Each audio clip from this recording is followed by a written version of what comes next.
જય શ્રી કૃષ્ણ મિત્રો, તમારું સ્વાગત છે એક નવા વિડીયોમાં। આજે આપણે વાત કરવાના છીએ સત્યના 3 પ્રસંગ વિશે। સત્યનો સૂર્ય સદાકાળ હોય છે। અંગુલિમાલનું નામ સાંભળતા જ ભલભલા કાપતા હતા। ત્યારે બુદ્ધ તેની આંખમાં આંખ નાખીને વાત કરતા હતા, કેમ કે તેમની પાછળ સત્યનો ઓરા હતો। સત્યસ્ય વચન શ્રેયઃ સત્યાબ્દી હિતમ વદેત યદ્ભુત હિત મત્યંતમ એતત સત્ય મત મમ। મુનિનું આ કથન છે, સત્ય વચન બોલવું સૌથી સારું છે, પણ સત્ય કરતાંય વધુ સારું છે સૌના હિતમાં હોય તેવું બોલવું। જે વાત અસંખ્ય લોકોનું ભલું કરતી હોય તે સત્ય જ છે। ગુરુ દ્રોણ જ્યારે પાંડવોને અને કૌરવોને ભણાવતા હતા ત્યારે બીજા બધા બીજા પાઠ પર પહોંચી ગયા હતા અને યુધિષ્ઠિર એક જ પાઠ પર અટકેલા હતા। થોડા દિવસ આમ ચાલ્યું એટલે દ્રોણે પૂછ્યું કે આમ જ એક જ પાઠ પર આટલા દિવસ કાઢીશ તો અભ્યાસમાં પાછળ રહી જઈશ। ત્યારે યુધિષ્ઠિરે કહ્યું કે ભલે પાછળ રહી જાઓ, પણ આ પાઠ પાકો કર્યા સિવાય આગળ નહીં જ વધુ।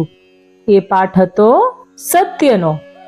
પછી જીવનમાં યુધિષ્ઠિર સત્યના પાઠને અનુસર્યા હતા। બીજો એક બહુ જાણીતો કિસ્સો છે કે એક સાધુ પાસે એક માં જાય છે અને કહે છે કે મારું બાળક ગોળ બહુ ખાય છે, એને ના પાડો। સાધુ કહે છે અઠવાડિયા બાદ આવો। માં અઠવાડિયા બાદ જાય છે ત્યારે સાધુ બાળકના માથે હાથ મૂકીને કહે છે, બેટા ગોળ ન ખાતો હો। ત્યારે માએ કહ્યું કે આ તો તમે અઠવાડિયા પહેલા પણ કહી શકતા હોત। ત્યારે ગુરુ કહે છે કે ત્યારે હું ગોળ ખાતો હતો। હું ખાતો હોઉં તો બીજાને શિખામણ કેમ આપું? એ શિખામણ ખોખલી હોત। ગુરુએ કેટલી મોટી વાત કહી દીધી।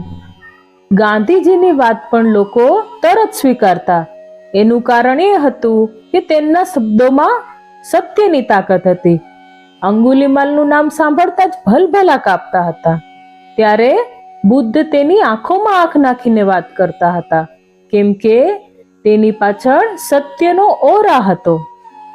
સત્યની તાકાત એ હોય છે કે તમારા હાથે પગે ખીલા મારી દે તોય તમારા મોંમાંથી બદદુઆ નથી નીકળતી। આ આકાશી ઊંચાઈ સત્યથી જ પ્રાપ્ત થાય છે। ઝેરનો પ્યાલો પણ જાણે શરબત હોય એમ પી જવામાં સત્યનું પીઠબળ જોઈએ।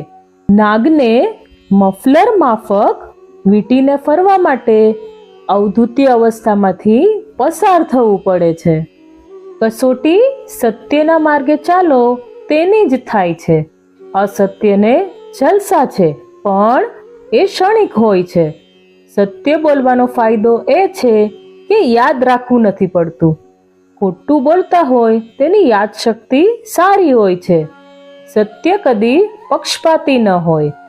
સત્ય એ ઈશ્વરને ગમતું સંતાન છે। એટલે જ સત્ય બોલનાર સાથે હંમેશા ઈશ્વર હોય છે। કેટલાક લોકોના સત્ય પણ અસત્ય જેવા હોય છે।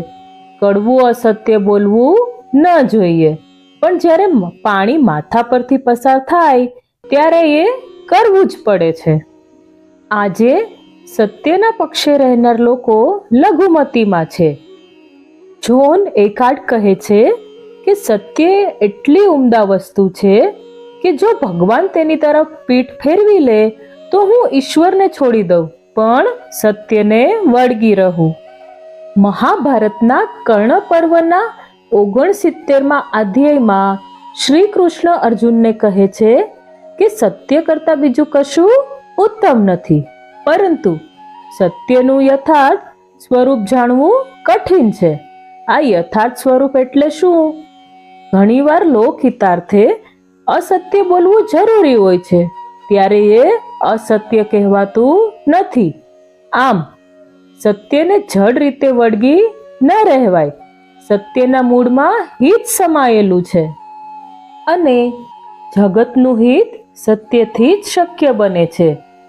ઉપનિષદની ભાવના વહેતી કરીએ કે અસત્ય માહેથી પ્રભુ પરમ સત્ય તું લઈ જા. સત્ય જાણનારાઓ કરતા સત્યને ચાહનારાઓ સવાયા હોય છે. તમે કોઈ પણ વસ્તુને મનથી જાણી શકો અને દિલથી ચાહી શકો. જાણવામાં અર્પણ છે અને ચાહવામાં સમર્પણ છે. સત્ય બોલવું એટલે ખીણની ધારે ધારે ચાલવું. એમાં સહેજ પણ છૂટછાટ ન લઈ શકો. સત્યમાં 2 અને 2 4 જ થાય, ન તો 0 કે ન તો 22. એમાં કોઈ ઘાલમેલ ન ચાલે. સોનાને કાટ ન લાગે એમ સત્યને પણ કદી કાટ નથી લાગતો. તો મિત્રો, આ હતી અમુક સત્યની વાતો.